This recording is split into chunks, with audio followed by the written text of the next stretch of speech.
Welcome back, everyone. We're diving deep today, folks, really deep, into the life of Dutch artist HansDeWaal. Ah, yes. We've got this audio file, long interview, maybe an oral history, and it covers his whole life, from childhood all the way to now.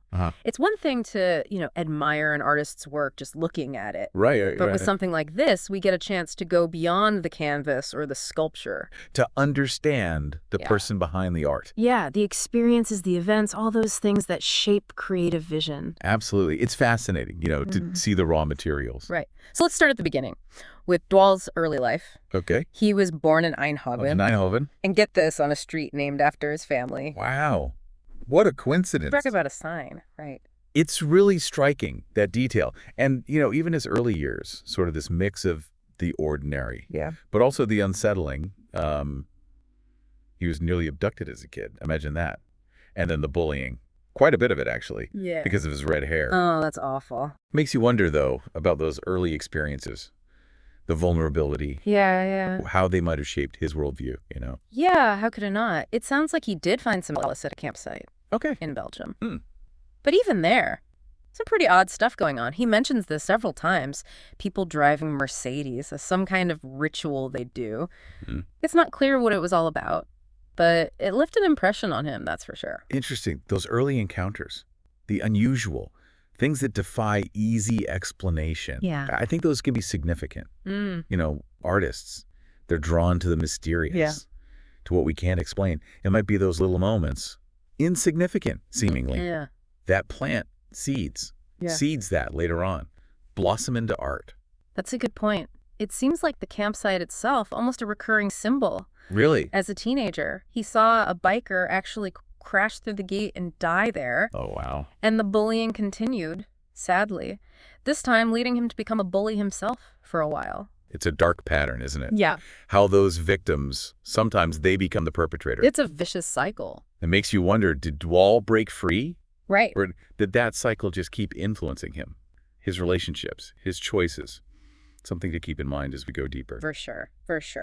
Around this time, too, he gets his first job at a supermarket and gets involved with this rockabilly gang, run-ins with the police, first sexual experience. A lot for a teenager to process. It is. Makes sense, though. That pull toward the rebellious, the dangerous, maybe a form of escape. Could be. A way to assert control. Yeah, when the world feels chaotic. Absolutely. And tragically, he loses several friends during this period. Some to suicide, others to violence. Not just abstract concepts. This is real personal loss at such a young age. That's a lot to deal with. A recurring theme I'm picking up on. Yeah. Dwaalhaas. He's constantly exposed to the darker side of things. Pain, loss, the fragility of life. It's true. But you know what? Even with those experiences, potentially damaging, obviously, they can be incredibly shaping, too. I think it's often in those dark moments that we find strength, resilience, our own capacity for it. You think that applies to Dwaalhaas? I think it might. Interestingly, he does distance himself from the gang. Starts spending more time with his brother, the older one. Okay. Exploring things like martial arts, scuba diving, pushing boundaries physically and mentally. I see. Looking for challenges, even amidst the darkness. And he became quite popular at nightclubs. Oh. Which, suggests a need for connection, for belonging. Makes sense. Sense of community, purpose. Perhaps those were missing before. Glimmers of light, yeah. So we move into his 20s. Okay. We see him interacting with people from all sorts of political backgrounds, rejecting advances from a relative, actually.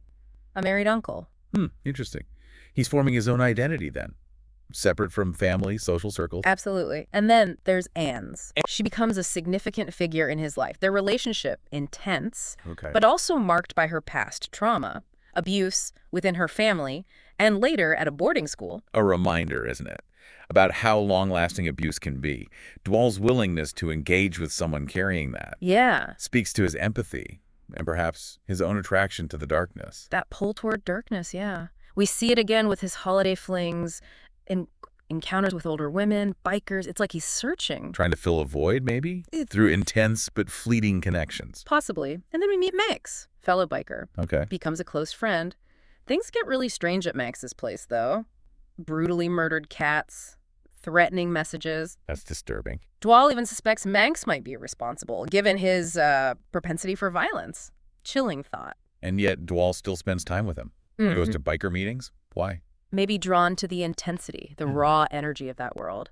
Testing his limits, seeing how close he can get to the edge. It's a risky game. Yeah. And in the next part of Dwaalhaas' life, the stakes get even higher. Because he meets Angela. A woman who will have a profound impact on his life. And their relationship, it wasn't straightforward, at least not at the beginning. Dwaalhaas was actually initially drawn to Angela's girlfriend.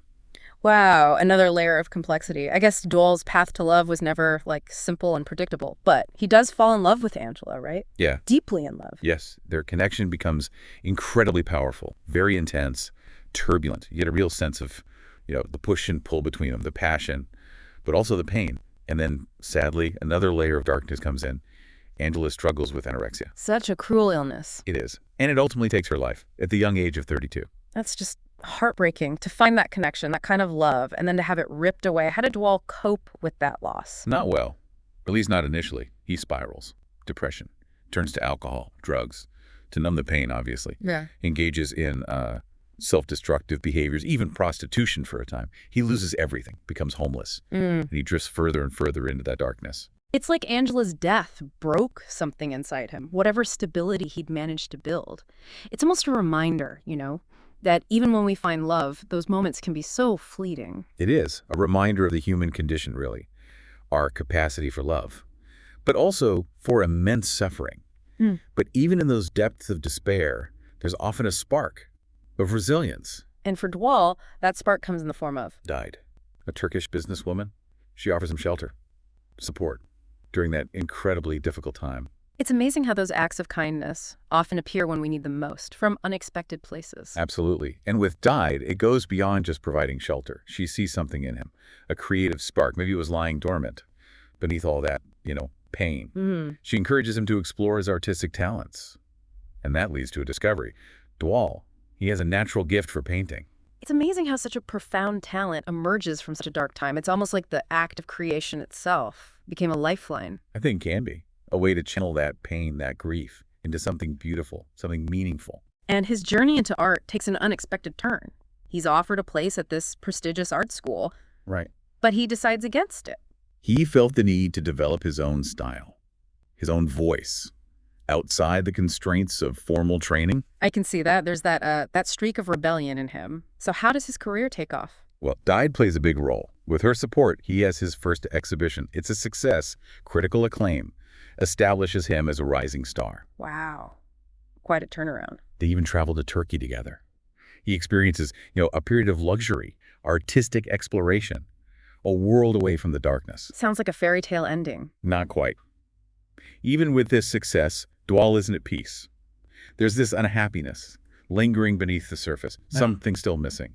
He parts ways with Died eventually, and then he receives some unsettling news about a boy he and Angela had tried to help. This boy, they'd shown him kindness. He ends up murdering his neighbor. Yeah, it's a tough one. It's a reminder. We can have the best intentions, but we can't control the outcome.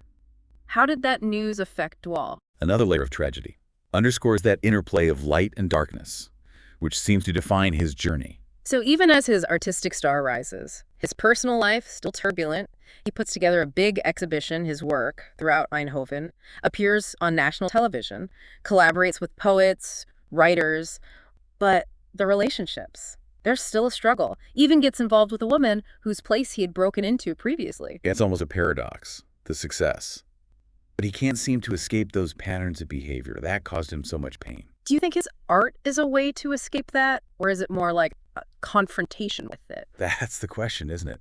We'll keep grappling with it as we move into the next chapter, a period of profound loss and a reckoning with his own mortality. This just keeps getting deeper. So much loss and turmoil in Dwaalhaas' life. It feels like he's constantly facing these huge waves of, of darkness. What happens next? Well, another wave hits, but this time it's grief.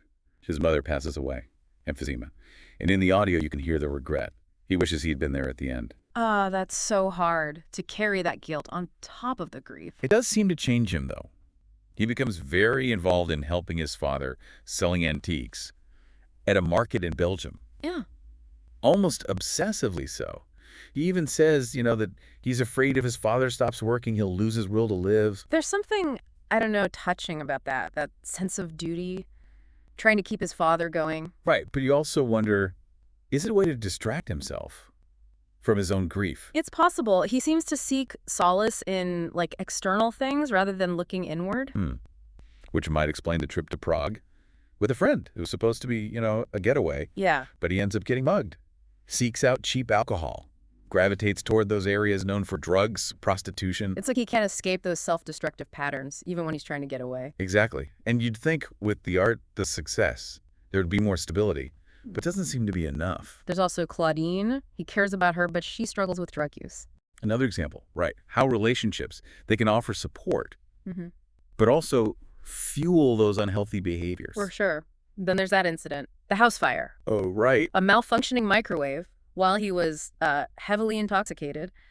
It's scary how close he comes to, to self-destruction. And understandably, he starts asking those big questions. Why does this keep happening? Why all the tragedy? I wonder if those questions lead to any answers or just more despair. Hard to say. But he does see a therapist during this time. Really? And the therapist tells him, given everything, he's coping remarkably well. He's diagnosed with schizotypal personality disorder. Wow. But even with that, the therapist highlights his resilience. There's that hope again, that strength to keep going. And around this time, positive changes are happening. He moves into a bigger house, has a dedicated workspace for his art. Yeah. His career keeps growing, and he makes a choice to focus solely on his art. It's like he finally sees the power of it, that creative outlet, how it can help him channel those experiences. Into something positive. Exactly. And he takes steps to support that choice.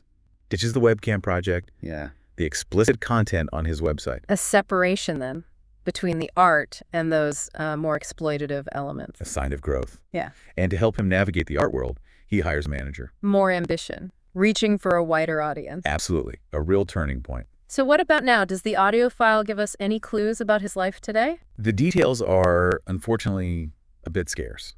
But it seems like he's continued on that path, prioritizing his art, building a more stable life. What a story. It really is. It makes you think about the power of resilience, how we find meaning, even after so much suffering. Right. But it also makes you question, the role of personal experience in art, that relationship between darkness and light. It's complex.